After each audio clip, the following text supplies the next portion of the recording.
Next up on this winterization train is the shower house. This is the main shower house.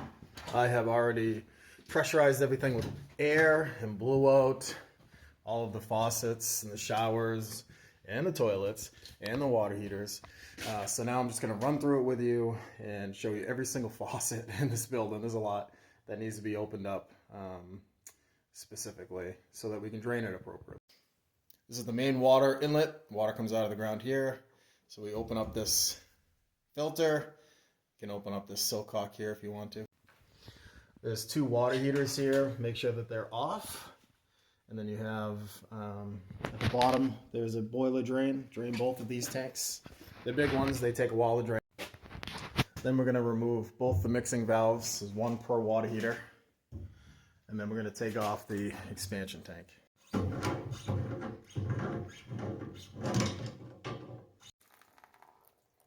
Still quite a bit of water that gets trapped in this system, even though we flushed air through it. So you still got to take away all of these spots.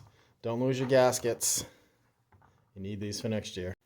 What I found is if you leave these little guys up here, the mice climb up here and they drink some of the puddled water, and then they'll take these and they'll frickin' run off with them. So you put them someplace safe. There. Expansion tank is off. Mixing valves are off, and just make sure everything's open so that gravity can finish doing its job and drop everything down through the water heater and out to the ground. All right, now there's a lot of these little faucets that are little drain faucets inside of this utility space. It's kind of ideal. Somebody was smart when they designed it, so you're gonna find and open up every single one of these little faucets, including each shower valve that has see the bottom side of that shower valve has a red handle, and make sure that's open too, because that's going to drain the water out of that shower valve.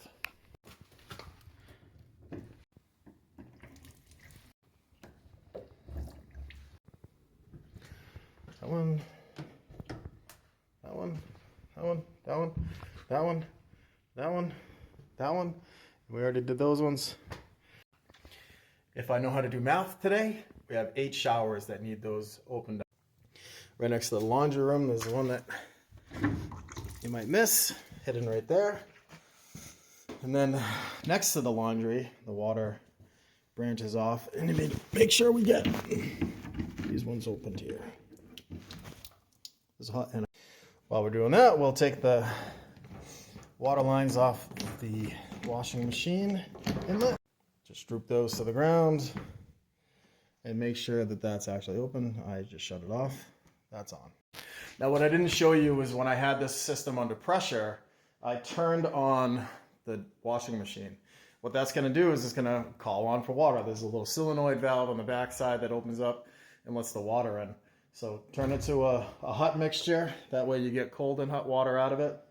I mean, you might want to do warm. I'm not sure. Do warm.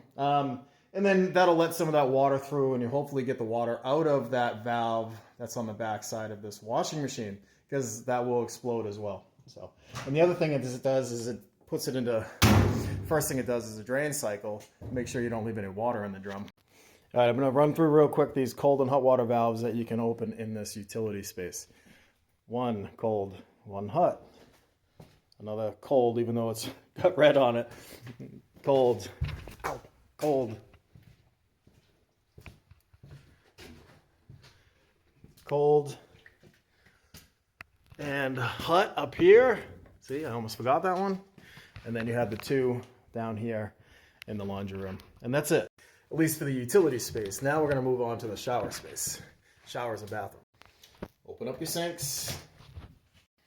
Open up the shower valves. I like to go about halfway, so I know we've got cold in, hot open. If you go all the way to the hot, you might not have the cold open. So I like to meet it in the middle. Flush our toilets. This one's already flushed. Make sure that the valve is still open.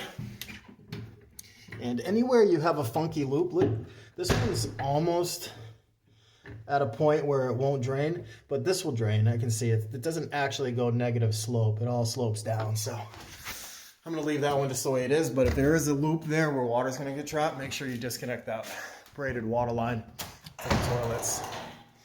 And one more shower here. is open. And then make sure that the shower head, if it's on a flexible line like that, is pointed to the ground. That was just the little men's room. We're gonna run around to the other room. I think it's labeled youth. Yep, youth. Except for in the camera, it probably is reading backwards. That actually says youth, not toy. Sink opened up. Toilet flush. Valve on. Shower valve on halfway. Shower head. Down boy. Now to the largest bathroom in the shower house, the women's side. Naturally, they get more space. 1, 2, 3, and a whole bunch of showers.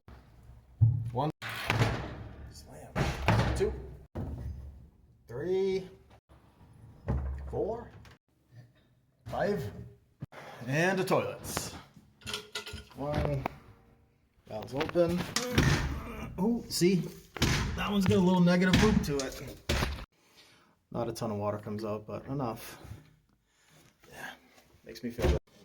Here's another one.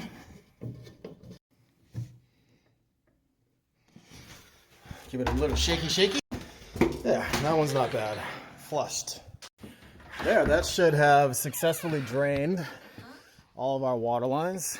So now we're gonna do the antifreeze.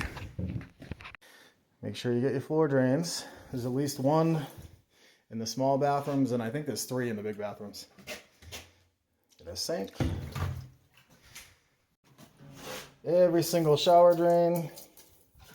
Again, you don't need a lot. They're just small, probably 1.5 or 2 inch traps there. All right, we'll do that toilet in the handicap shower. Go fly in the plunger. Too much water in that bowl. They're charging $10 for RV antifreeze over at the local hardware store, so I'm going to try to use that sparingly. Squishy, squishy, squishy, squishy. And freeze the ant for the tank. Don't be surprised if you get a little floating mouse in there in the spring when the toilets that don't have an actual cover.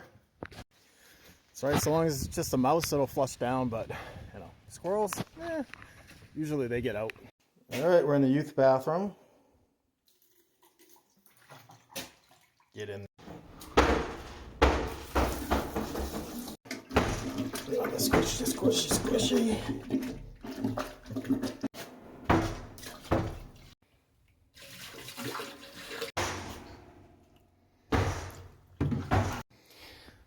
Once again, I lied. There's only 2 drains in the big women's side shower house stall. There we go. Now the 5 shower stalls.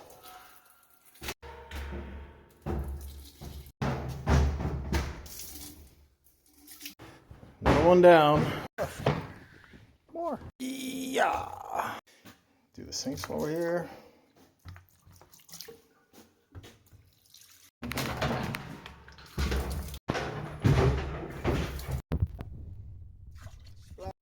Yes, I dropped the antifreeze on the ground. So wasteful. Don't forget to wash your hands if you get this all over you like I just did.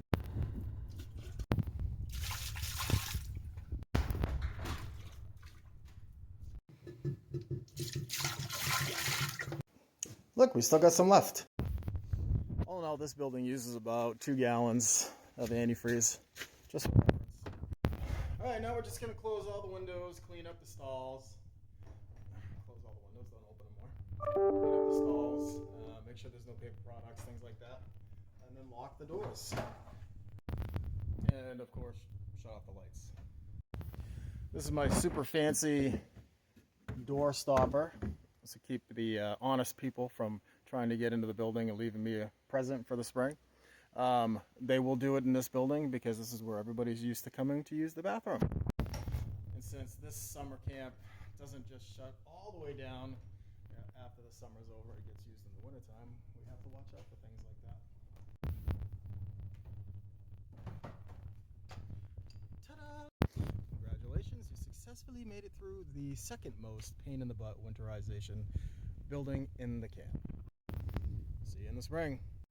Sorry for the audio crap, I got antifreeze on my phone.